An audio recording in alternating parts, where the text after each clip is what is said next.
Mute my mic. Okay, hello everyone. Welcome in. This is a very special stream, and as I've said many times, I need you to behave.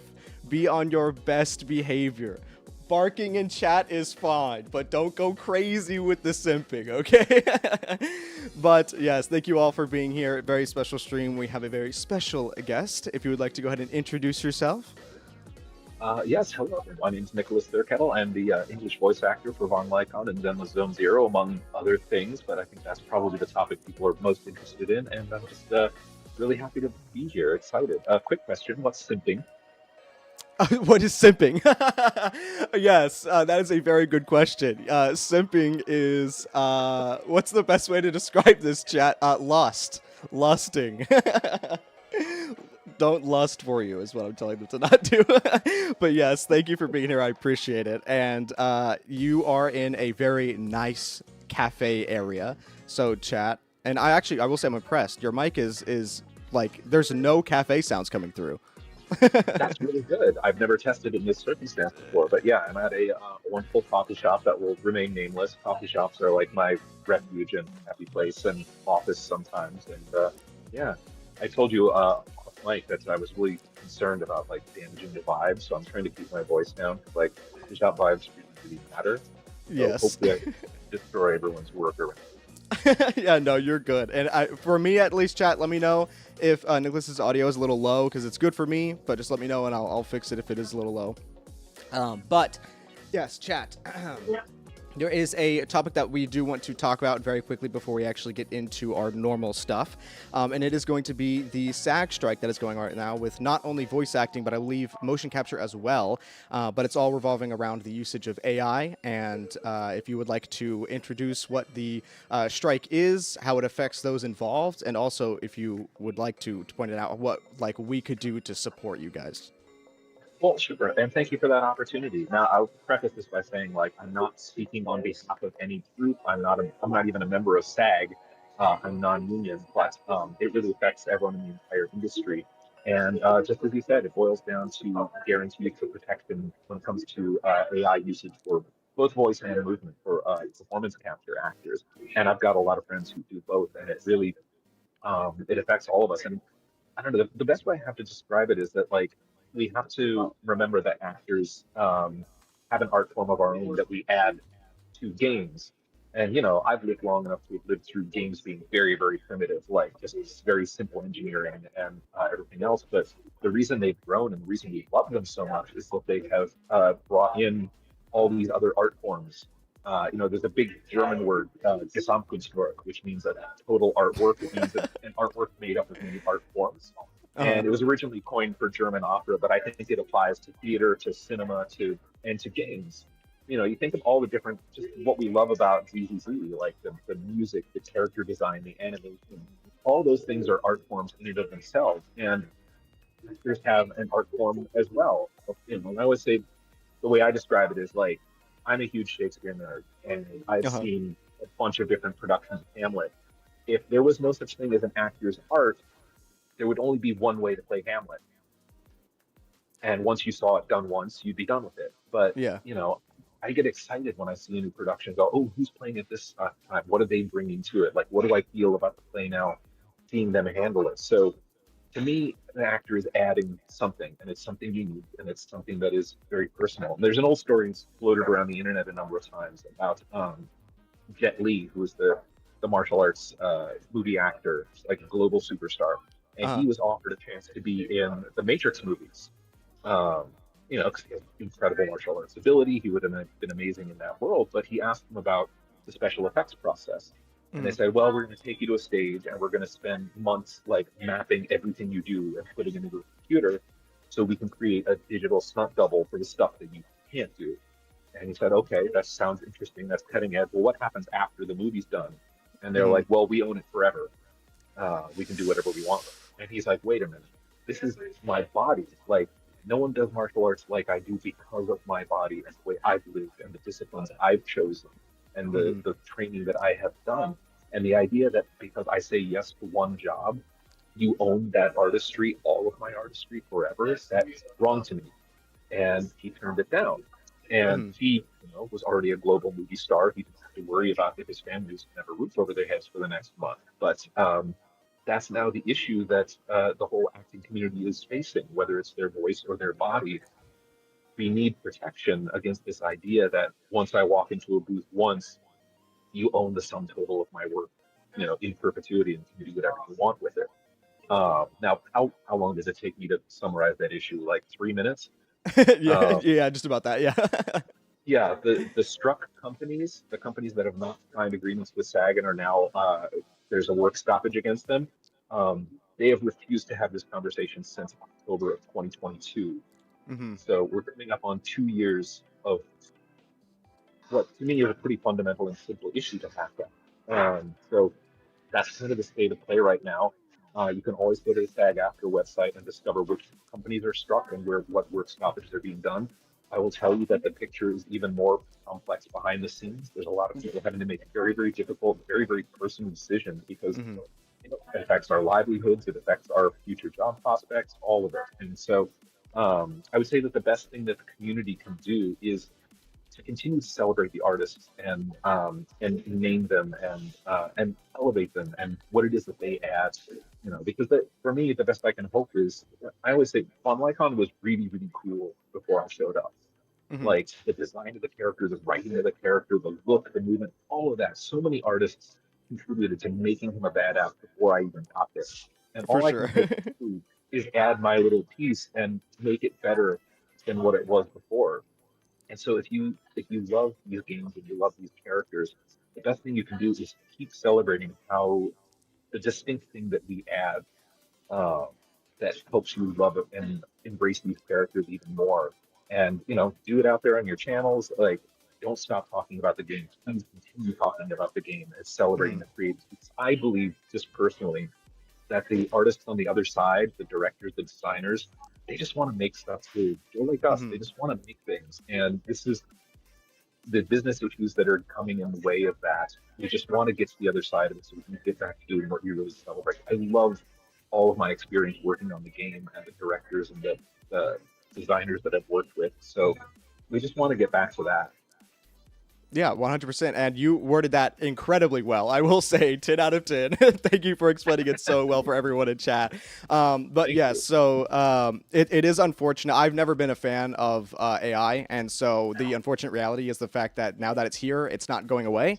And Yeah. so what we have to do is we have to regulate it, and we have to have things in place to actually protect actors and mocap artists and stuff like that. That way they can either not have it be used, or if it is going to be used and they agree to it, to actually get correct compensation for such and everything like that. So Yeah. yes, that is a Credit very, very matters. important thing. Yeah. Yes, credit does matter. And as you Credit explained, and yeah, if you compensation. guys, let me see. I think I have the website pulled up here. Give me 1 second. But yes, Yeah. chat. If you are interested in seeing on the SAG After a site, you can enter in like the I believe it's the production code or stuff like that to actually manually check if something is struck or not. And if something is struck, they can also, what is it called? There's a something agreement. Yeah, well, there's the tiered budget agreement, Yes. which is flexible enough that devs of any size can work with it and find something that fits the model of the game that they're producing. And then there's the interim agreement, the IMA. Is like I know Katie and Chloe are in chat; they can correct me on that, but that's always out there. Like the moment one of these companies wants to sign one, people can get back to work. They don't have to wait for the entire industry. But yeah, that's the issue is we can either elevate as a community or race to the bottom as a community. And I Hmm. honestly think that like in terms of quality, it would be a giant step back to take humans out of the equation. I think they have been sold a story that would increase efficiency and save money.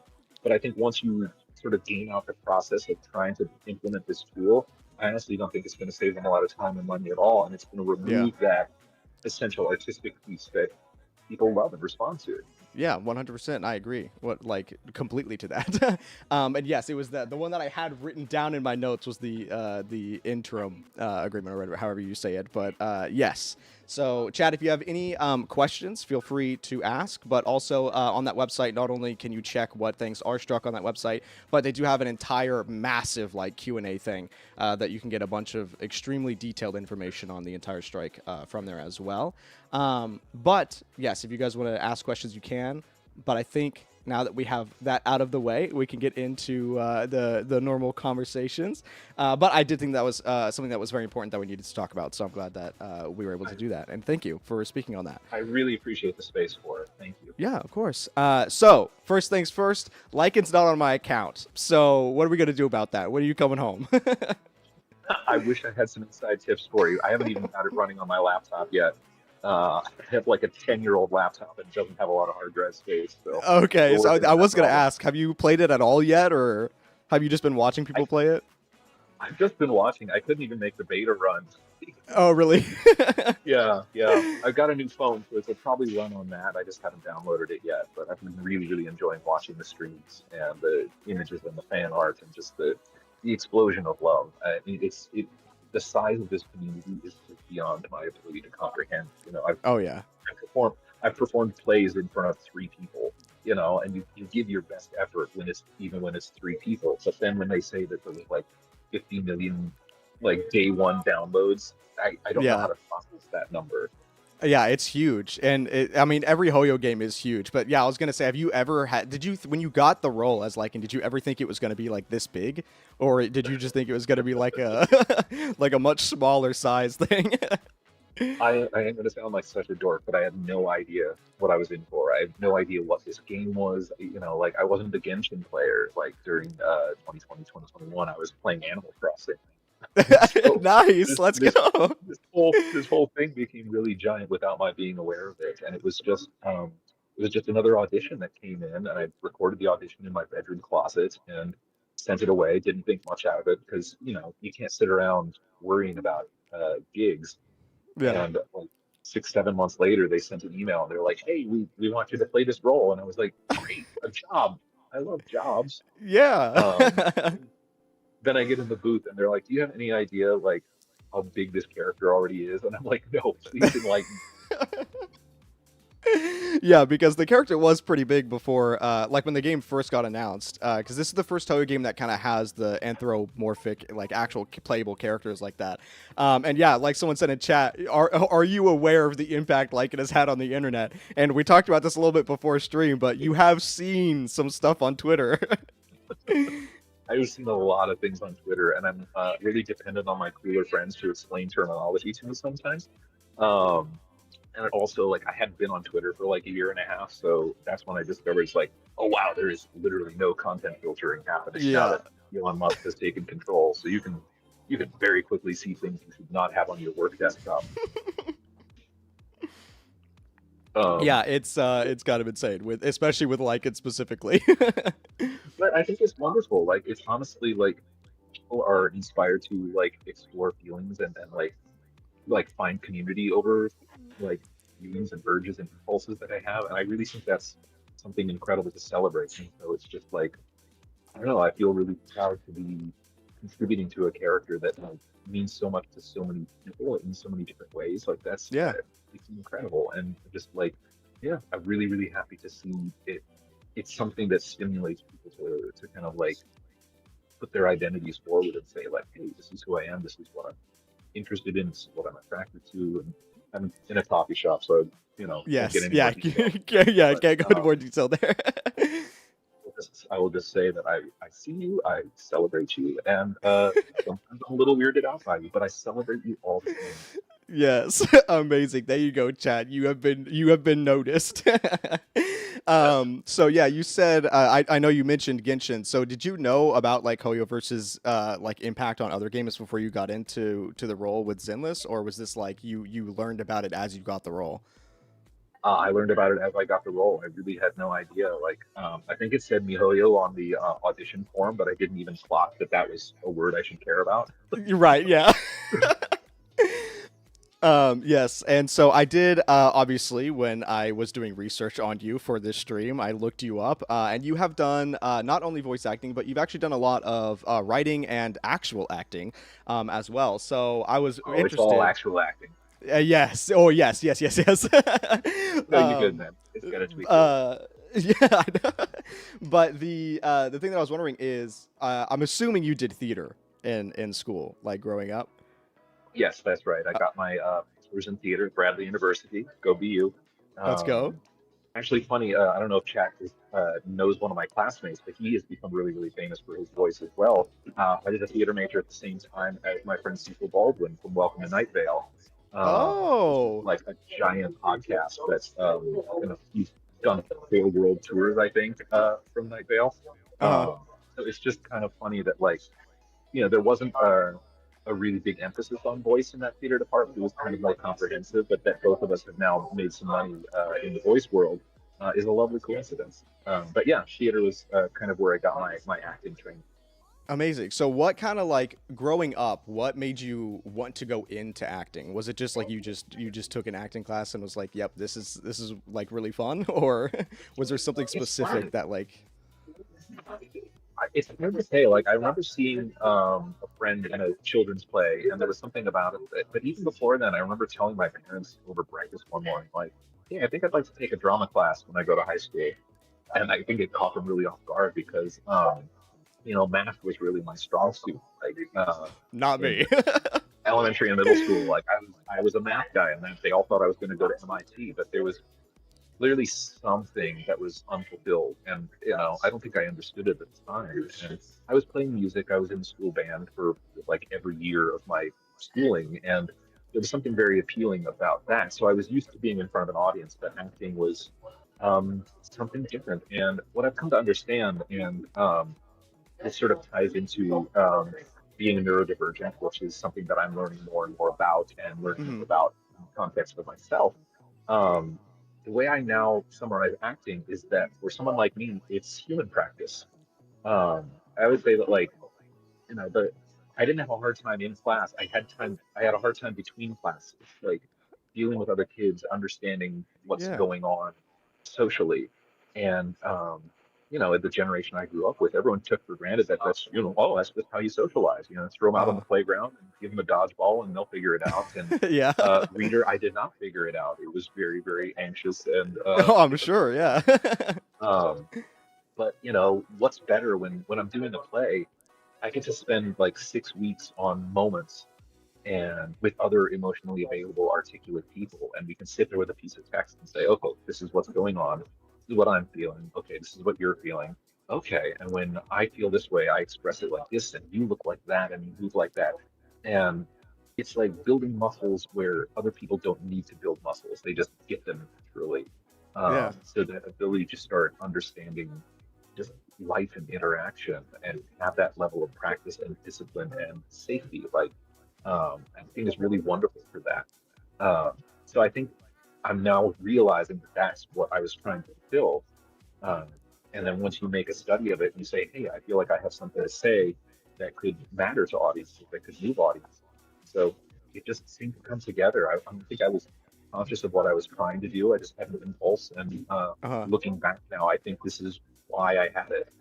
Yeah, amazing. Yeah, and as Katie said, also hello, Katie. That What's it's up, it's Katie? different every single time, so I'm sure it was really fun doing it too. And I will say that is something that I kind of regret not doing in high school was kind of doing theater because I took a tech theater class before, but it was like the beginner tech theater, so I never actually got to like build sets or interact with any of the actual theater kids. It was just like learning how to like build sets and stuff like that.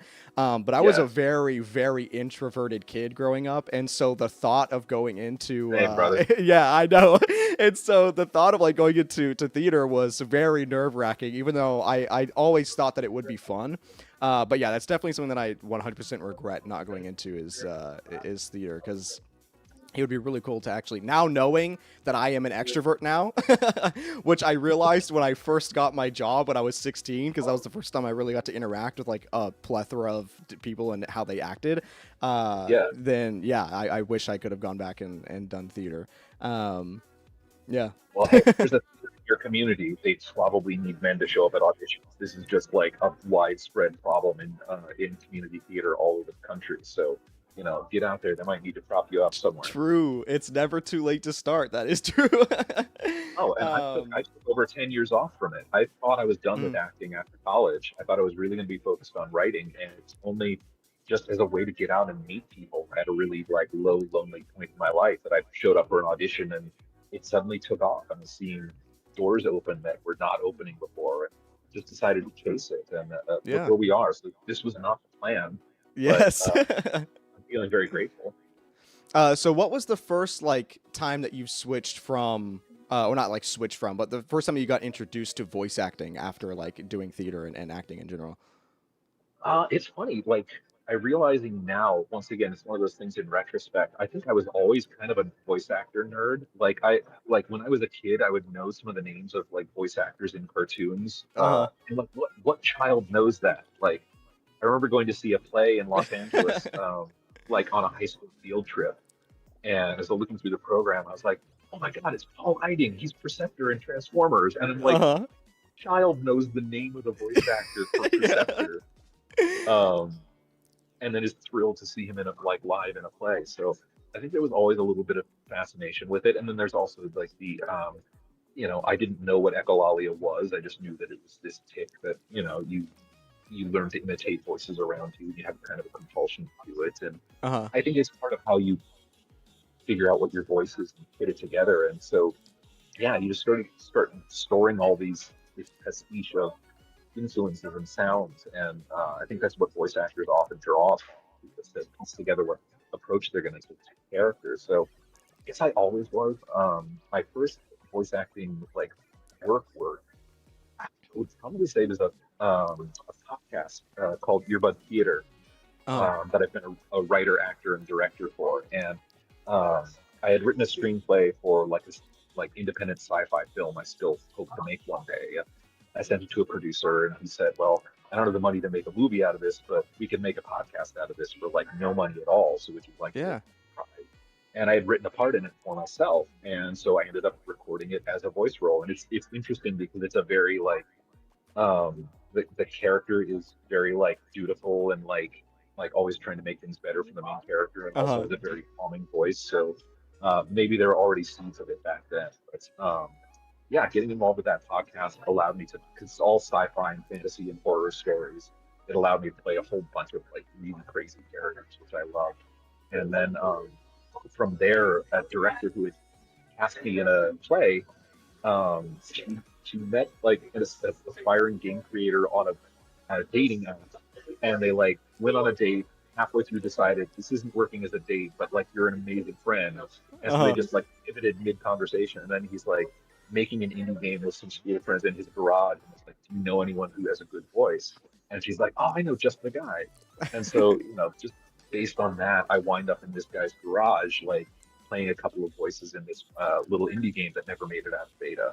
Uh-huh. And so it's like when people ask me how to get into voice acting, I don't know how to tell them like, well, just hope you get cast in the play where the director's on the dating app.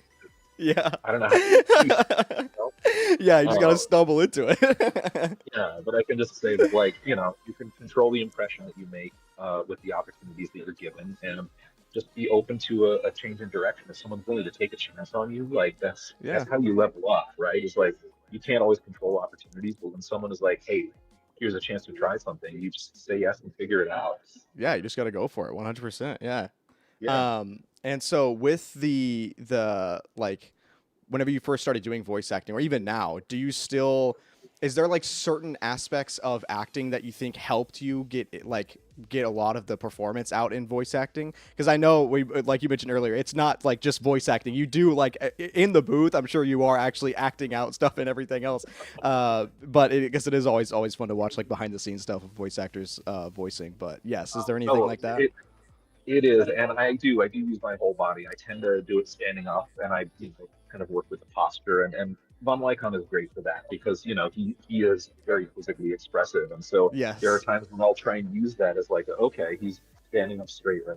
What does that do for me? Yeah, very Um, the, sophisticated.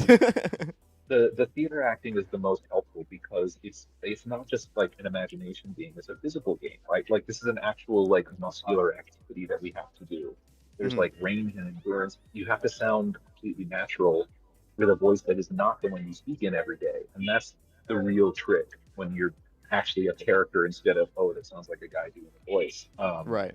And theater is amazing for that because it builds up that endurance and projection. So I've done outdoor Shakespeare in an amphitheater with, hundreds and hundreds of seats, and you don't Hmm. have a mic, so you got to hit that back wall.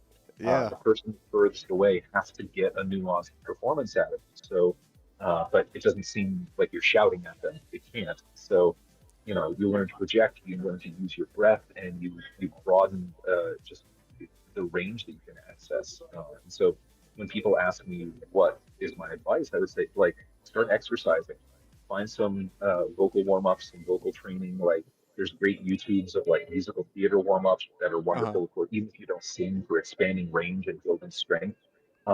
Yeah, I'd say that that it's a physical activity and a physical exertion, which is another reason why we need union protection because some of these high stress sessions they can leave you shredded, like absolutely Oh yeah. miserable. Yeah, that because like with the stream that we have with Chloe, they mentioned that stream or the sessions are normally like capped at like 4 hours, I believe is what they said, and yeah, it is Yeah, very. I've never like been cast in anything like that, but I've mentioned before I've always been interested in voice acting, and I always try to do like a bunch of lower voice stuff, and first going into that and trying to get like lower and lower, it does definitely strain your throat and your voice mhm. 100%, and so what was like what are some methods that you used to kind of like get over that hurdle? Did you just like practice over and over, or was there like a technique that you used to kind of lessen the strain on your voice? I think a lot of it is being properly warm, and so I've got kind of like a 10 to 15 minute routine, and oftentimes I'm like doing that in the car on the way over. Like God only knows what the people in the next car overthink when they Yeah. see me like making zoo animal faces. But yeah, being properly warm, being hydrated, learning what heals your throat. So I've usually got a big thermos of tea there in the booth with me, and Hmm. um, knowing like being able to hear the strain when it's starting to affect the quality of things, and just also having the courage to ask for that moment and say like, hey, I need five. Thankfully, I've most of my experience have been working with really great directors who understand like what we're going through. So having Right. that support really helps. But yeah, I say proper warm up and just keeping yourself in shape. Even when you don't have a gig, it really matters.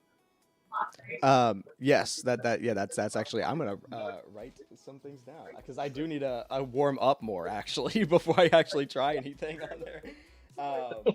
So I know you just said that like you do it in the car on the way there. I asked Chloe this as well, but do you do a lot of at home stuff, or do you actually go to a studio for most of your stuff and actually record there?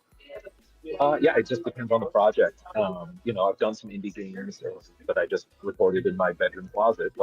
like my Lycan edition, and I've done a ton of like audiobook reading there. And but when it comes to a bigger project, like it's just my own setup. I don't have Source Connect, so I can't do kind of AAA projects from there. So, Hmm. at that point, then we're in a studio with a team. Um, Got you. you know, it just depends on the project. You try and figure out how to bring your best into any circumstance. Like sometimes there's a director on live, sometimes like the budget is they just send me a bunch of lines and I send them off and hopefully they like. Yes. So Yeah. with Lycan, did you have any issue doing Lycan's voice at all when you first started, or? It's funny, it's pretty close to what I auditioned with. And I would say that like my only real shift was that he was a bit more broad and theatrical. Like the first time I tried it, it was like, oh, at your service, Hmm. and he was just like a little bit more expressive in that way. And we got in and we sort of found where he lands in terms of the actual performance. But yeah, I don't know. It's just something that as soon as I saw a picture of the guy and looked at the lines, I had an idea and it felt very strong about what I thought it should sound like. And thankfully they agreed. Amazing. I was actually gonna say I think I would have been confused when I saw what Lycan looked like on what voice to do. Like, am I just gonna bark? Yeah, but that's amazing that you're able to pick up on that pretty easily. So I know chat. I know there's a bunch of questions that were coming through as we were going, but I'm gonna go through and ask here in just a little bit. But one of them that I saw previously was: is there like a specific line that you really enjoyed doing for Lycan, if you even remember, or does it just all mesh together really? Oh, let me see. I mean, like they don't want me to get too into the weeds of like process and behind the scenes stuff. I will Right, say right. like not doing spoiler like story spoilers, but as we get into like the agent mission, and I think that really reveals a new side to Lycon beyond what people were Yes. seeing in beta and the demos and everything else. And um, I love stuff like that. I love when you meet a new side of a character and learn a little bit more about them because I think there's there's kind of the temptation of like wanting to like just always be a badass. There's like, Right. no, I'm in every situation I'm Solid Snake, Uh-huh. Yes. nothing gets through to me. Um, but to me, when you really fall in love with the characters, when you see them sort of out of their element and sort of discover new sides to them. So, without getting into story spoilers or behind the scenes stuff, like Yeah. that to me is something that I really, really love was, yeah, helping you meet a different side of this character. Yeah, and I hope that we get to see more. And obviously, I'm not asking if we're gonna get more, but yeah, more like agent missions and stuff like that. Because Hoyo, in their previous games, they do have a lot of opportunities for us to see the different sides of a character, and it's all like you said, it is really nice to see those different sides. And speaking on Lycan's agent mission, have you heard the music in that mission? Like the I am music not that yet. plays. Oh my god, you No. have to. I'll send you a clip of what the music is when you're like, because it's a special like Spanish guitar music that's like playing in during the combat, and it is so good. It is actually like one of my favorite tracks in the game.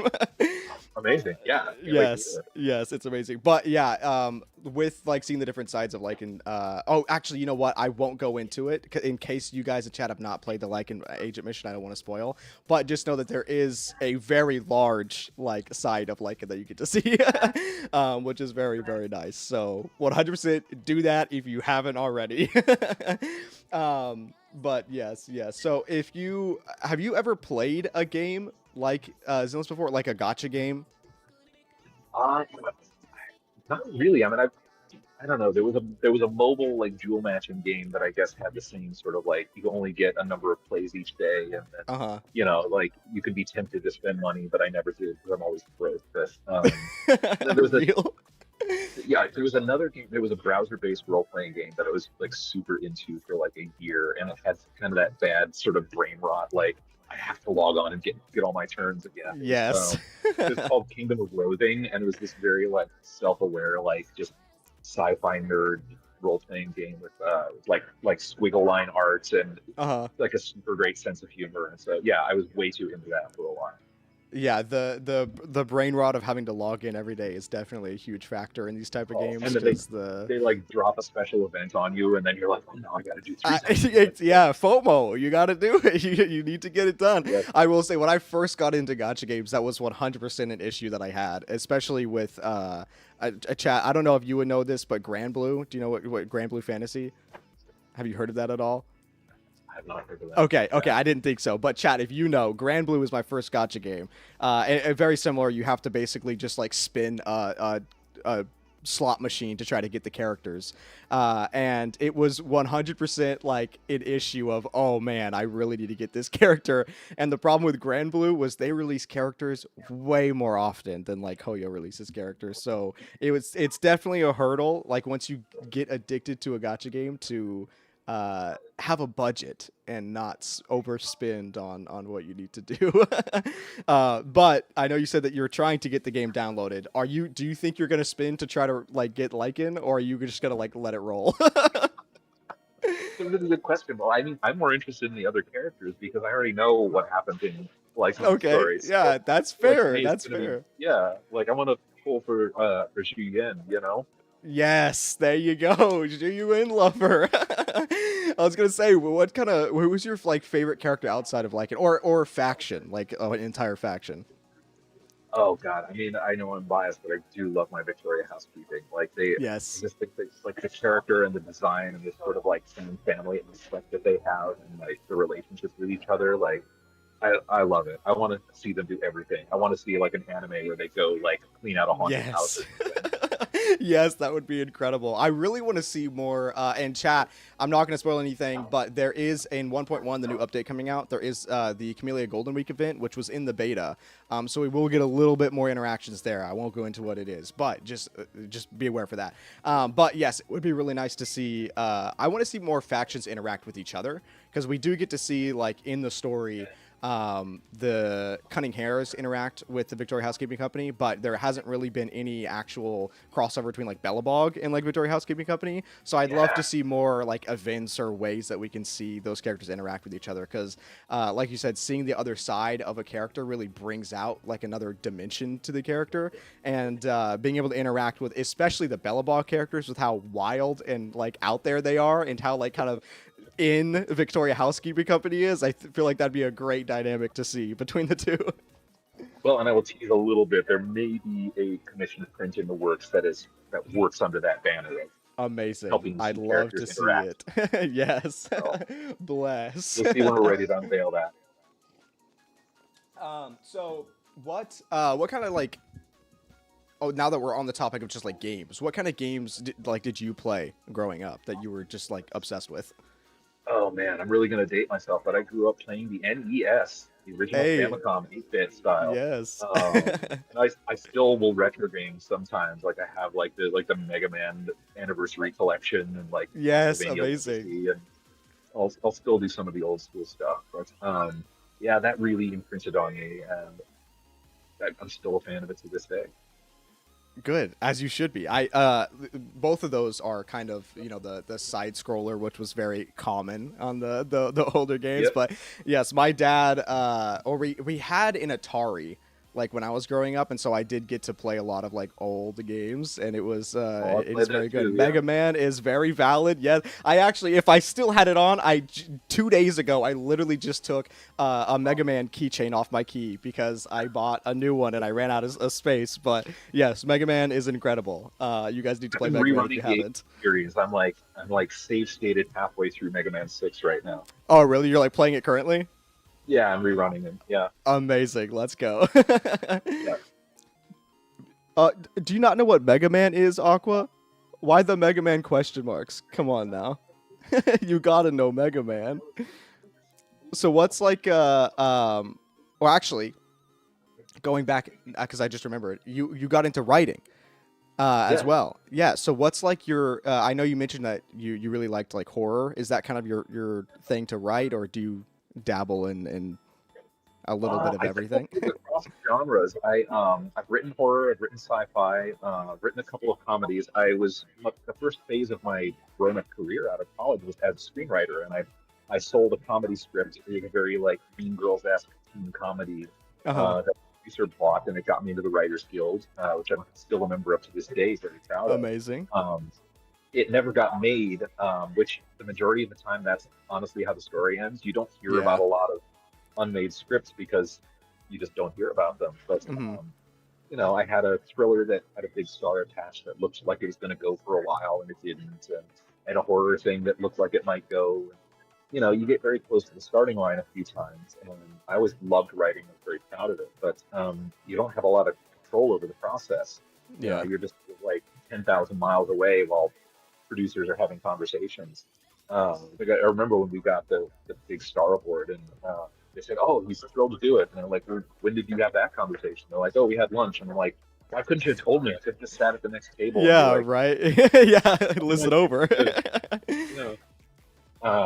So yeah, that's kind of when I started diversifying and getting out and directing and short films and getting back into acting, and just because I think if you put your happiness in the hands of forces you can't control, you're setting yourself up for anxiety and misery. So I just wanted to have 100%, something yeah. in my life that I had a little bit more ownership and responsibility for. But I still write to this day. Still love it. Still trying to get stories told. I've got a sci-fi novel that I really ought to publish by now. I finished writing the first draft like 2 years ago and just been distracted. Let's go. Yeah, so as you mentioned, unfortunately, a lot of the times with writing stories and stuff like that, there's a lot that doesn't actually get out there. But as you mentioned, there's that one that you turned into like a podcast kind of situation. Was there any stories that you couldn't get out there that you thought about, like maybe doing something like that again? That way it's just out there in the world, or Is it just kind of like Yeah, that's too out there? Earbud was a tremendous creative outlet for a long time, and I just released another episode this year that I wrote. And once I did that first one, which was turning a screenplay into an audio drama, I ended up writing like 10 more audio dramas that were specific to that medium, Uh-huh. and really, really enjoyed expressing that. I mean, I have screenplays I'm very proud of that have never been filmed because I don't have $10 million handy, and Right. um, other ideas that I would like to get out there. But I'm always up to just like make something new, and you don't. It's like the old expression goes, like if the door's locked, you climb in the window. Like just there's an opportunity to tell a story. I'll try and find it. I have never heard that saying before, but that is incredible. If the door is locked, climb through the window. You hear that, chat? Not in dating, like in dating. Yes, yeah. Oh goodness. Yeah. So with the audio dramas, where can we like listen to some of those? Are they just Oh, like absolutely. Earbud Theater is on everything, all major podcasting platforms, and I've been a writer, director, and performer with that. So you can hear a bunch perfect? of different stories. And there's another podcast called Brick Moon Fiction that is like new sci-fi, fantasy, and horror short stories. So like audiobook style. They're like, usually 20 to 30 minutes each, and I narrated like 100 stories for that. Oh A my couple of which goodness. I wrote, but most of which are by other authors. What was the name Um, of that one you said? Brick Moon Fiction. I'm writing all of these down because I do want to Yeah. check them out. I Oh, actually I thank you. did like when I first was again like I said I was trying to do some research on you before we started. I did go to your website and I did see your like acting reels and stuff like that. And there was You. one that I legitimately was very into that I couldn't what I think it may have been you played it like a cowboy. Oh, the Wild West Chronicles. Yeah, that was Yes, that okay. That that's one the was first TV show I amazing. was ever on. Thank you, thank you. It was just it's on like I think Amazon Freebie and a couple other places. I think I linked to it on my website, but it was just like it was like a 22-minute Western TV show, and I play the owner of a silver mine that gets into a gunfight, and Yeah. spoilers, it doesn't end well for me. But like, Yes.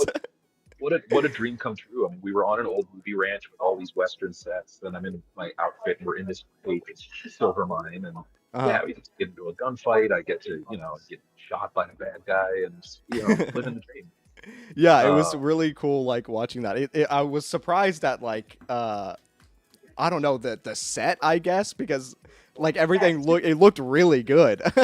Was it oh, really thank like fun being on set and doing something like that? Like to that it was scale and it stuff like was that? super fun. Like that work was super super fun. It was. I remember it being a super hot day, and there was not a lot of ventilation in that cave. So I was Yeah. trying to like stay in the air conditioned trailer anytime they didn't need me. But it was such a group of pros, and obviously everyone was nervous about like, hey, we're gonna have firearms on set. We're gonna be using blanks. Like, how are we Right. gonna handle all this? But they did such a good job of like putting you at ease and making sure you knew you were safe. And then like they had all these fake rocks that were made out of foam rubber, basically. Uh That way they could keep moving the rocks around to make it look like a different cave. Um, that's amazing. yeah. And so when it came time for me to get shot and fall over and die, they just put a bunch of those foam rubber rocks in front of me, and it was like falling on a mattress. Like, um, That is so sick. That's so cool seeing the behind the scenes stuff like that. That's amazing. yeah, yeah. So Thanks very was it much. like do you not I mean obviously you enjoy both, but like do you prefer the like theater being on stage type of deal or like that where you have like a full on like movie set type of situation? I would say they're at a point now where they fulfill different things, because Mhm. it's like on a movie, I might only be there for a day. Um, and it's like you put everything you have and then you get that take, whatever that keeper take is, that's what ends up in the movie. Yeah. Um, and you're sort of giving yourself over. There's no audience there. You're just like, you're in a vacuum a little bit. And so there's a challenge in that respect, but it's also super rewarding because it's really, really like vulnerable and intimate and like details, and you just have to like create these little chunks that hopefully an editor can put together. Whereas Right. a play I just did Shakespeare's The Tempest, um, and that's just like you're out there for 2 hours, and every performance is going to be different, and Right. every audience is different, and so it's this very live, exciting challenge. and you're giving the whole performance in one day rather than piecing it out over weeks. But you also spend a lot more time preparing. I've had plenty of Right. movies that I showed up. They didn't have the budget to rehearse, so I just rolled up and did my piece and hoped for the best. Amazing. So they're very very different challenges at this point, and each kind of fulfills something different. So Yeah. yeah, it'd be hard to say which one I prefer because I did a play this year because I really missed doing it. But now I'm feeling more like, oh man, I want to get into the movie. I haven't done a movie Yeah. for a few months, you know? Amazing. Yeah, yeah. And so, I mean, obviously it's very different in terms of like how it actually works. But for me, because I do like normal videos and live streaming, and so this is kind of going to be like an awful comparison. But with live streaming, it's kind of there is the audience there as opposed to me making a video where everything is just like isolated, and I get to pick and choose like how something looks before I actually put it out there. And for me personally, I do really enjoy like live streaming a little bit more than making videos, just because like yes, there's comments on like the normal videos, but having the live chat going and like knowing that the audience is there is really cool to see. And so that's, I think, one of the reasons why I regret not doing theater is because I would have been able to have that audience. And I think it would have been really cool to perform in front of an audience, even though I was very introverted at the time. Oh, there's something to it, you know, like you can feel that relationship with them, even if they're not making noise. Like sometimes you can feel like, when they're engaged, when they're paying attention, and when they're losing focus. And it's just the strangest thing. Like there's a connection there. It's uncanny. And like Hmm. when you have big theater, like in the palm of your hands, and you're just like you get a laugh out of them, or like I was in a production of Dracula, and I played Renfield, and Oh, really? like the chance to make someone like jump back in their seat with fear, like Yeah. it's incredible. It's so much fun. So yeah, there's really nothing to that live interaction. There's nothing to compare to that. Hmm.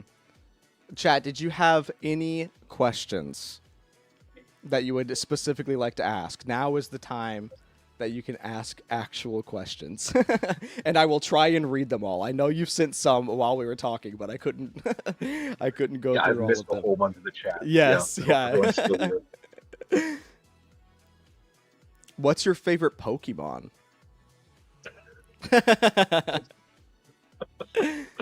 I honestly don't know if I have one. I'm like not immersed in that world. I don't think I I've was gonna say, have you played ever a played a Pokemon game?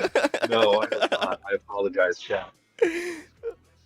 Your brain isn't braiding. It's okay, Chad. It's okay. Yeah, I remember playing a lot of Smash Brothers, and I always enjoyed using Jigglypuff. I always thought it was just like such a baller Amazing. move to like make someone fall asleep and be like, Yes.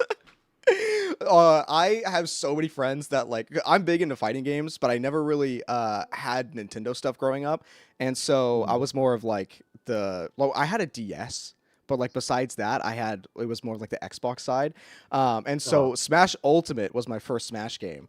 And it is very fun, but I was definitely 100% like behind compared to all my friends who were just kicking my ass, especially with Jigglypuff. They were making me fall asleep like crazy, and just yeah, sending me you to the just feel so stratosphere. humiliated when Jigglypuff beats your ass." I know. Okay, that's a great question. You did mention Transformers earlier. Who's your favorite Transformer character? Okay, so I'm like a Gen 1 Transformers fan, and I still have like a couple hundred toys in a storage unit from like the 80s. Let's go. Um, One of these days, you know, if I ever need to like replace the engine in my car, that's going to go on eBay, sadly. Um, but I watched the 80s cartoons, I watched the 80s movie. I had like the first 80 Marvel Comics run that kind of Uh-huh. happened in parallel to all that. And probably the character that I like remember most fondly is Shockwave. Like OG Shockwave, like his voice was very like dignified and controlled, Uh-huh. and like an evil dude that was that controlled and cold. I was immediately just like, yes, these are my villain vibes. Yes. Yeah, I have a lot of friends that are huge into Transformers. And there's a new animated Transformers film that's in like Gen 1, isn't it? That's coming out soon? Yes, it's like a prequel, and I gotta say I have mixed feelings about it. Do you Like is it cuz it's it, animated or like or the like style of the animation or it's more like I didn't need like a prequel or Optimus Prime and Megatron or like Relata Bros. Like I Yeah. didn't need like, Yeah. like I didn't need that. Yeah, Like the I'm watching sure that like trailer was very funny, seeing their interactions, because I mean, obviously they're trying to relate it to like the newer like how the kids interact, but yeah, yeah, yeah, seeing like them I interact just like that was crazy. yeah, I love the Gen 1 design. I love that we're animated. Like I prefer it to like the Michael Bay of it all, but like that Yeah, first one like hit me upside the head. Like, okay, this is what we're doing. yeah. Okay, let's see. Hold on, let me scroll up. There was so many that just came out when we were doing that. Can Mr. Thurkettle bless my pool so I can get Von Lycan? Yes, you need to bless There my you go. pulse too. Yes. Oh, Your pull please. is Yes, left. thank you. Blessed. You are actually Lycan is the one of the two characters I'm missing in the entire cast. I'm missing Oh, no Grace and kidding. Lycan. Yeah, I know. It's ridiculous. Come And you still home. want to talk to me? Well, thank you. Of course. I promise I'm not. um Okay, yeah. So we got into this a little bit earlier, but someone asked, "How do you prep voicing for Lycan? What was the prompt for?" Okay, that's going into a little bit more of how it's made, which I think they kind of wanted to avoid. Right, was going behind the scenes of stuff like that. In general, we don't want to Um, talk too much detail. I can say that, like, technically speaking, I'm aware when it's time to do Lycon that, like, his voice lives at a slightly higher pitch than what's natural for me. uh, Um, and so I just have to remember to dial that in. And I also have to remember that, like, he sounds very quiet, but for me to ride in a sort of resonant state at that tone, I need to have a little bit of projection in there. So even though he seems quiet, in order to have the voice like hold tone and hold coherence, again, this goes into like the kind of muscular challenge of it. You have to use your breath in a way that's not your ordinary life in order to create that illusion of naturalness. But like, yeah, there would be times in the blues where I just feel like, oh, this isn't catching, and it's because yeah. I'm not used to living at this tone for that long. So that kind of gets that's like the detail oriented for me technically. Okay, so I am curious with the battle, like the battle noises that you have to do. Was it kind of hard to be like try and make battle noises that matches the voice of Lycan, or were you just like, or did you just start grunting? Like, Well, I mean, I had the benefit that they'd already recorded a couple other languages for right. Lycon, so they had a couple of things that I could listen to, and also just like you try and mimic the effort and see what comes out of your body, and um, the real challenge is sometimes like creating things that will string together. The combos and the counters are like super sick and satisfying. That's like a huge part of why we love the action of the game. Uh-huh. But sometimes it's like how to say this like and a battle effort can have like a comma or an exclamation point, Uh-huh. and it's like sometimes like you need to create the one that has the comma. I don't know if that makes sense, but like that's how I Yeah, would I could describe it. see it. Yeah, because it needs to like connect together. Yeah, that's actually really Yeah. interesting. Katie asked, Nick, is there going to be a sequel to Pete the Creature? Wink, wink. Pete the Creature you should definitely check out because that's an Earbud Theater episode that I wrote. That is basically about like a science fair and what I would call evil Hogwarts. It's like Uh-huh. a private school for the children of supervillains, and it's like these two kids like are entering their invention into the science fair, and it ends up like putting their friendship to the test. But I play like three little mini roles in it, and I wrote it, and Katie plays like the evil headmaster of the school, and she is delicious. Let's She go. gets to be big and villainous and grandiose in a way that is like you will swear that it's not Kalita, but it's all Katie because she's amazing. Yeah, I asked Katie if she could come on for another stream because yes, Colita's voice acting absolutely phenomenal. Like I don't know if I mentioned it before, but the end of chapter 2 when Colita has like her moment, yeah, a Uh-huh. little teary-eyed. Yeah, a little teary-eyed. It does go crazy. But Now I yeah, do want to we say did real that years quick. ago, Uh and we didn't know, we didn't know we were in this game until like names started being dropped, and then all was like, oh my yes. god. Yeah, Um, that's another thing that I mentioned was it's probably really cool to like obviously because you record the lines way before anything like actually comes out, but actually seeing yeah, it come out with your lines like attached and finalized is probably really sick to see.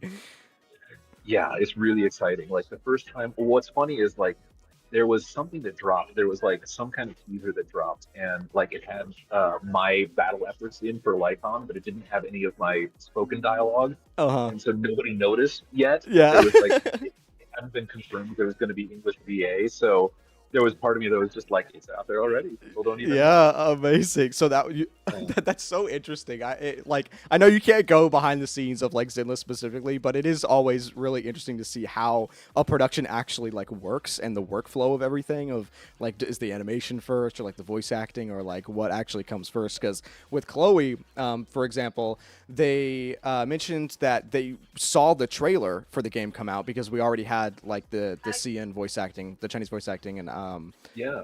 like way before, and so they were able to see the game before they were even a part of it, and so it's really cool to like that doesn't even in my mind I'm like that doesn't make sense. Like all the voice actors should have been on the project before it even got revealed. I mean, Because we're on such a giant scope at this point that it's like, yeah, yeah, and also the voice acting is sort of like the last piece of the puzzle. yeah, that's so interesting. Because the first beta like only had CN. And I was surprised because a lot of I know there still might be people in here that don't know about this, but they were teasing the game for a couple days before they dropped the actual like full reveal. And on those teasers, it was all in English. But then the like first beta dropped and it was only CN, and so I was like, "What? What happened? Did they just scrap the English voice acting?" But I know you said that coffee shop is closing in an hour, and we are nearing an hour. So did you have to start wrapping Yeah. up? They haven't booted me out yet, but I'm starting to see people leave, so I may have to wind it up. But, yeah, I would love if there are any other questions that I can answer from the chat. I could keep going for a while. I had other voice acting stories and Hollywood stories and things. But, Yes, yeah, chat. If you have any questions, go ahead and ask them. Uh-oh. Uh-oh. Hello? Can you hear me? Oh no! The baristas got him, chat! Oh no! The cafe immediately got him. Hold on. They got him. Give me 1 second, chat. Give me 1 second. I don't wanna leak DMs.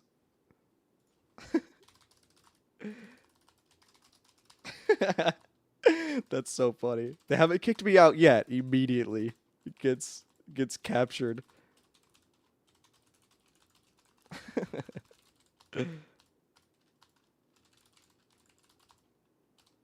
Oh, hello? Oh, yes, you're good.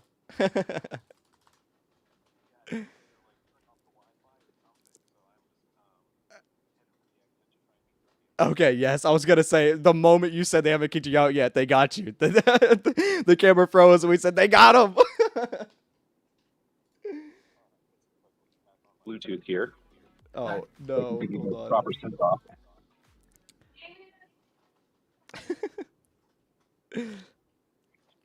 Chat, we'll have it. Oh no, you're so good. I was trying to watch the time because I knew you said that the cafe was closing in an hour, and I was like, oh no, we're nearing the closing time. Yes, the camera isn't showing right now. But once you get that back up, then it will. I'll pull it back on stream. In fact, right now, here we go. Chat, you can have this little image, this placeholder image. Do we need to bust him out? Yeah, are you okay? Do we need to go get you?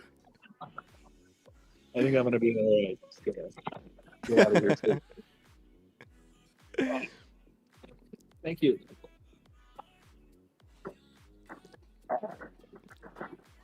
Free him. I'm not disturbing them anymore. Hopefully, see if I can. Okay, perfect. Yes, we can see you. All right, we can wrap it up. That way you can you can head out. But thank you very much for joining us on the stream today. It was an absolute blast to have you on and hear everything about. I'd love to have another session to hear more about the different plays and stuff that you've done because that is super interesting to me. But yeah, thank you. That would be terrific. I'd be happy to. Thank you guys all for just like the great conversation and just being so welcoming and just like for loving and embracing this character. Like it's just so, like I said, mind boggling. I can't get my brain around just like how wide the reach is of this guy, and the fact that I get to be a part of bringing him to life has been just life changing. So thank you all. Thank you for being amazing fans. Like, keep it up. Yes, and thank you for supplying such an amazing voice. Thank you. The pleasure is mine, believe me. Let's go. All right, well, I'll let you go ahead and head out. I'm going to give a goodbye to chat, but if you also want to just wrap it up, say goodbye to everyone. Chat, say bye. All right. Bye, chat. Bye, Chloe. Bye, Katie. I see you. Thank you. Yes. All right, have a good one. Take care. Amazing. Let's go, chat. That was so good. That was so good. I hope you guys enjoyed that. That was an absolute blast. It is legitimately always so interesting to be able to hear everything about, like, I know, unfortunately, like, Hoyo has a thing where they can't really go into the production of stuff, but that's why I try to do it more about voice acting in general, because if we tried to stick to Zenless, then we couldn't really get into the really, really cool... Yes, you guys behaved well. Yes. You guys behaved very well. Thank you. Thank you. I appreciate it. I didn't see many barking in chat, so that's good. I saw a little bit of simping, I think, throughout that. But yes, thank you, Katie, for showing up. And yeah, I really, really enjoy doing these little voice actor show-off things. I try to have it be less of an interview and more of just a vibe thing, but I'm always asking so many questions because I'm always so interested. But hey, I mean, it is what it is. It is what it is. Hopefully, it didn't feel like an interview to you guys, and it felt like a vibe session. But yes, I do have. I'll actually announce it now. I haven't made the graphic for it yet, but we are going to have another voice actor on very soon. It's going to, but I believe it is on the 19th, so a little bit under 2 weeks. But we're going to have Elena Wiz on, the voice actress for Zhu Yuan. So that's going to be soon. So look forward to that. Look forward to that. And yeah, I have a couple more locked and loaded in the barrel that I have not announced yet, but I will be announcing it as it gets closer. But just know that these voice acting streams will continue. And I think I'm going to give it a name. I think it's just going to be Vanity Voices, like as the series, because it fits. I think that sounds pretty good. Vanity Voices. So yeah, that'll be probably like on the actual like name card. But yeah, that's pretty much it. Thank you, Chloe, Katie, and everyone for coming out. I appreciate it. I hope you guys had an absolute blast. And that's a great title. Let's go. I'm glad. I even have a like little logo that I could do if I like end up making it like a separate channel thing. But yes, thank you guys for coming out. I appreciate it. I'm going to go get some food because it's dinner time for me. But I love you all. Thank you for behaving very well. And I'll see you in the next one. Mwah! Have a good one.